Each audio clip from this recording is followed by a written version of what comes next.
ఉద్యోగులకు పెన్షనర్స్‌కి స్వాగతం, సుస్వాగతం. ఉద్యోగులకు ప్రభుత్వం తీపి కబురు చెప్పనుందా?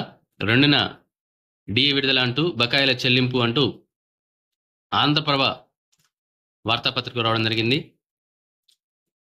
ఏడాది కాలంగా తమ డిమాండ్లు పరిష్కారం కాని కారణంగా తీవ్రమైనటువంటి ఆగ్రహంతో ఉన్నటువంటి ఉద్యోగులకు తెలంగాణ ప్రభుత్వం ఊరట కలిగించనుంది. తెలంగాణ ప్రత్యేక రాష్ట్రంగా ఆవిర్భవించిన దినం జూన్ 2న పెండింగ్ డీఏలతో పాటు ఇతర బకాయిలు కూడా చెల్లించాలని కీలక నిర్ణయం తీసుకున్నట్టు తెలుస్తా ఉంది.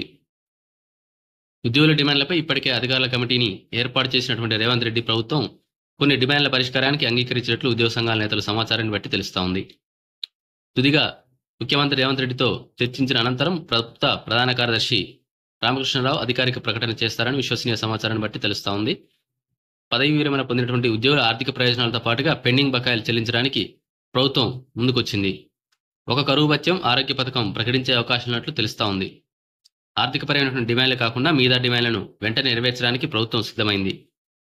తెలంగాణ రాష్ట్ర ఆవిర్భావ దినోత్సవం జూన్ 2వ తేదీన ప్రభుత్వం ఉద్యోగులకు తీపి కబురు అందించనుందని ప్రభుత్వ వర్గాలు చెబుతున్నాయి.